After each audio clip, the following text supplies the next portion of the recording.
Welcome back to Unplugged, Raising Resilience here at Camp Alvernia in Centerport. I'm Ben, the camp director here, and this is our assistant director, Badyr. Hi. So, obviously, it's the spring right now, or maybe you're watching this in the future, but right now it's the spring, and the flowers are just barely starting to come out. So, the campground looks a little bit different in the off season, but for us, it can be a really critical season. The reason for that is that we're building our team. So parents might think that we just hire local students, hand them a whistle and a clipboard, and then hope for the best. Badyr, do you want to give them a picture of what our off season actually looks like when it comes to staff planning? So we're putting in a lot of work, Ben. Like in all seriousness, so we get a chance to meet with all our returning supervisors starting as early as October. We're setting up meetings, seeing who's returning, who's not returning. We're actually going through and spending an hour with every single supervisor, and we're kind of going over their entire staff. We're talking about how the summer went. So we do what we call review and dreams. So the review, all the paperwork, the staff, how did it go, ups, down, grows and glows, if you will, Yep. right? And then, of course, all the hard stuff. What were the challenges? What were the successes? What were the proud moments? All those things. It's like we're putting in that work starting as early as October. So camp ends October. We have that month of September. Yep. Then boom, we hit the ground running. So we always start by talking about the previous summer. That's the review part of Review and Dreams. Before we start talking about planning for the upcoming summer. And it's so important that we take that moment to reflect and to think what went well, what didn't go so well, and we have that conversation together with the staff. For a lot of our staff, it might be their first time ever having a professional level full-time job. And so it's really important for them to be internalizing their daily experiences and be able to look back with a couple of months of perspective and say, okay, well, now that it's the fall or got some the space. winter or the spring, we can look back and we can talk a little bit about how things went. It's sort of like watching the game tape, Yeah. right? So if you're a sports team, you have to go back and look at the game tape to see, well, how did we perform in the last game? I got to tell you, Ben, we don't just hire summer help. Like we train youth development professionals. Yeah. That's the part that we put the work in, right? Look, for all of our senior staff, the interviews together, it's hard. Like not for nothing, having to like recap the entire summer. So even with all the meetings that we do all through the off season, I'm just going to during the season, and people take notes, and we have tons of paperwork. Save the trees. Yes. Tons of paperwork that we kind of have to go through line by line and walk through it with them. So most of I know our supervisors are educators or progressing to become educators. So they understand the importance of kind of being in a reflective mind state where they kind of like, okay, how did I do? How did that go? What were the positives? What were the negatives? So it's really important that we stem each one, and we listen to each one of their counselors as well, give them feedback on their supervisors. So it goes both ways. Yeah, so when we sit across the table from a returning counselor, these are folks that are not youth development, year-round youth development professionals in the way that our teachers might be. So we have to be listening for something different. So for me, I'm usually listening for what kind of resonance do they have with the culture at Camp Alvernia. So we really care a lot about culture. Simply defined, that really just means, the kind of unspoken thing of how do we act, the way that we treat each other. Does this feel like a place where everybody can be a part of the family? Even if it's your first summer at camp, coming in and realizing that the veterans here, whether they're veteran staff or returning campers, are excited that you're here and you actually make the place better because now we have somebody else that we can talk to and hang out with and learn about. So true. So with the staff, I'm listening to find out what was their connection with the kids. We actually just did a bunch of staff interviews this morning, and that was one of the things we talked about quite a bit, right? So whether you're somebody who's running an activity and you're seeing hundreds of kids all day, every day, all ages, from ages 3 all the way up to 15, or whether you're somebody who is a group counselor and you have your own group of children, making sure that they understand that their first priority and their first goal is to create trust and connection with the kids. Without that, then we really don't have the opportunity to invite or challenge the kids to do something that's maybe a little bit more scary or something that's new. Once we lay that groundwork, once we lay that foundation, then we know that they're going to be good role models for the kids, they have good relationships, and the kids are much more willing to jump in and try something that they might not have done so before. A lot of that comes from our Franciscan values as a camp. So we talk a lot about, that heart and that care and that connection. That's really where it comes from. Not everyone that comes to Camp Alvernia or works here is from a Franciscan or a Catholic background, but it is something that all of us agree to and we all embrace as a culture. It's super, super important because, as we talked about in our first episode, there's a lot more anxiety in the world now to being a kid, to being a human, to being an adult. So we really want to make sure that we can provide that consistent, calm culture and environment for these kids so that it helps them push through whatever the challenge and whatever the anxiety might be. So I know that in those interviews, I'm listening for the culture, right? But I also rely on Badyr to look at sort of the mechanics. So Badyr, what are some of the things you're looking for when you're asking them questions? So as we kind of do that review in dreams and we're training and we're planning, I'm looking at their body language. I'm looking at for them the explanation on their if they had standards. I'm looking for their sincerity. Were they present in those moments where that, when it's 95 degrees outside, right? Or it was the third day of 95 degrees. How did they handle? Can they manage a group of 30 kids? Do they have the energy to lead by example when it's hot and everybody's tired? Right? Look, I get it. We're out there too, with right there with them in the heat, and in all seriousness, I have counselors that have come to me, Badyr, it's so hot.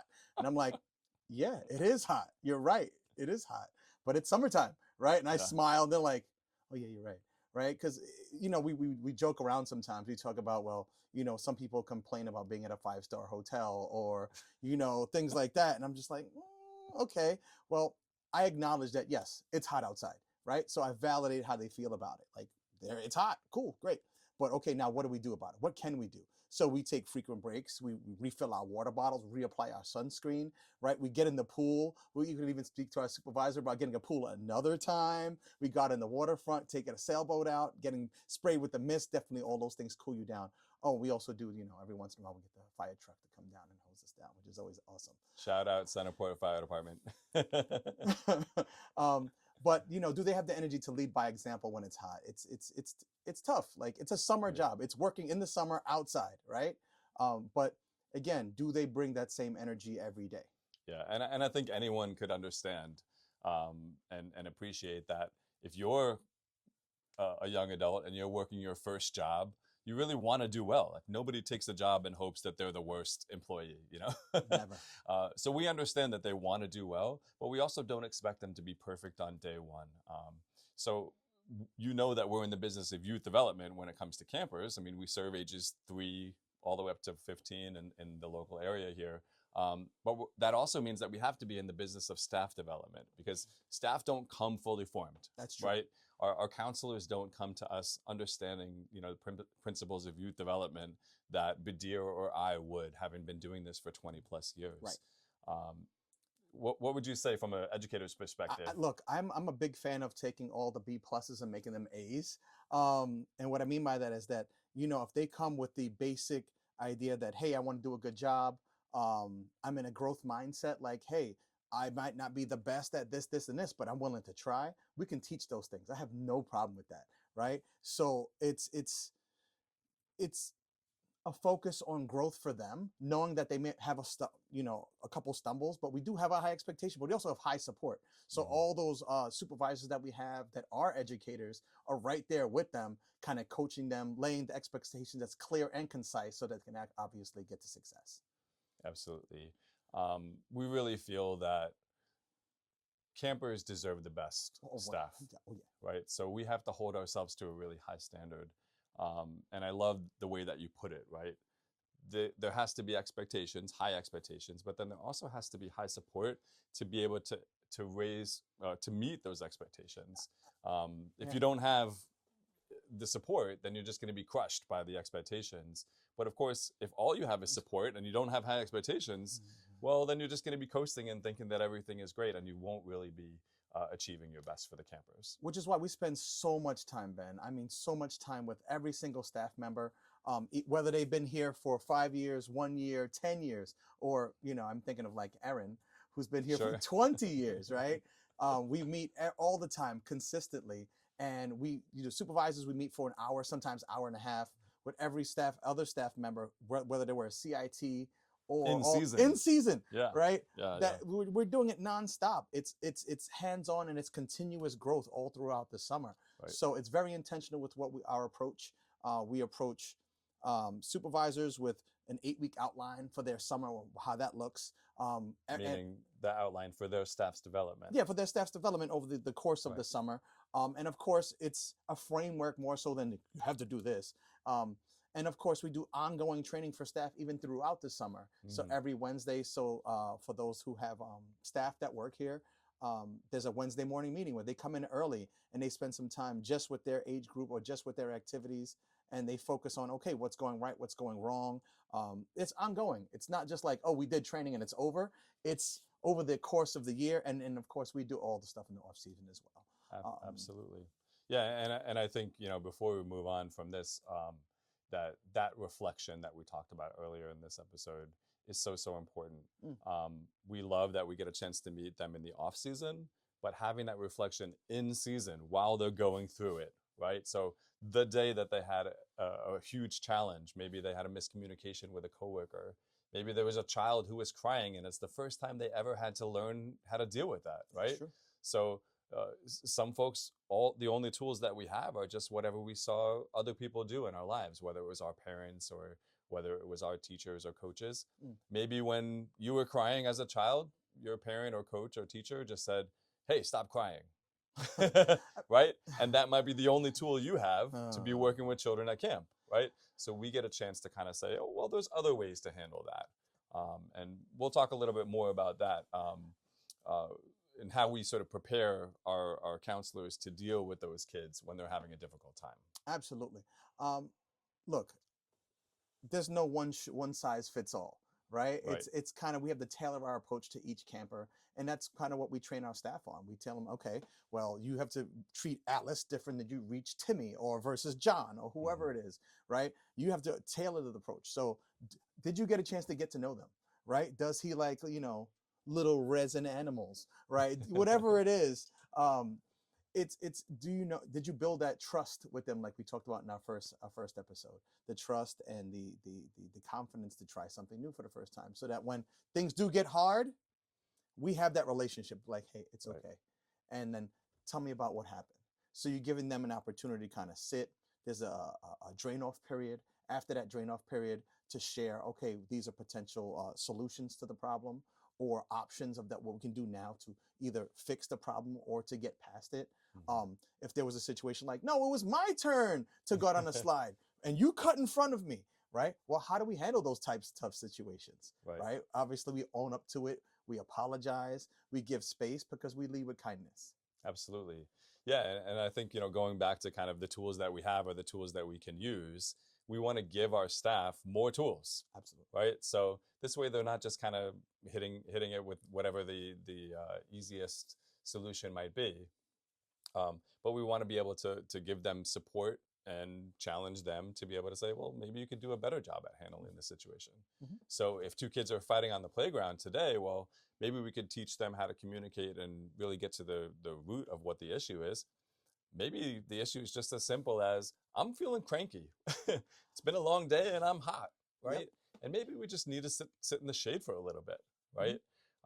But I think often we might just lead with our solution, the one that makes adults feel, like this solves the problem for me as an adult, which essentially is, I don't want to listen to you anymore, right?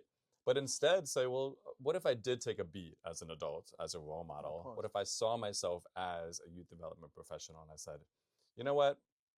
Let's all come down from the slide and let's go and sit in the shade at the picnic table. And let's just think about what happened, right? None of us are feeling good right now, right? And the kids are like, yeah, you're going to hear it. You'll hear it. Right. Okay, so let's talk about what happened, right? Well, he was, and they start to, okay, well, one at a time. How about we start with you, right?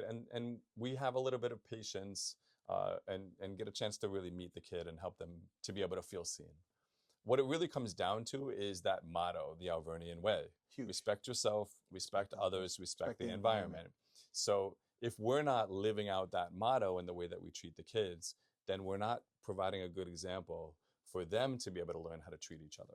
Right. So again, we talked about this a little bit in our first episode, but you're role modeling it all day, every day, right? Mhm. It's not what you say, it's what you do. And kids are constantly watching. They're seeing how you're moving around other people, right? So if we're following the Alvernian way, kids watch what you do. They don't just listen. They practice face to face, Mhm. right? It's right here. And what they see you do, they're going to go home or they're going to do it with their friends. Right when you're not doing it, they're going to be doing it right there. So making sure that you're having that eye contact, making sure that you are taking time and owning the mistake. So pause, listen, and of course, come up with a viable solution. Yeah, absolutely. All goes there. Take ownership. So obviously there's a lot that goes into running a successful camp, and there's a lot that goes into training Yeah. staff and having the right folks here to make that magic of camp happen. For a parent, you know that by the time your children arrive here, they're being greeted by a team of folks that has spent months preparing specifically for those children. Look, we're doing all the heavy lifting now so that we're ready for kickoff when the summer starts. It's only a few months away. So all I will say is be well. Let's get after it. We'll see you soon.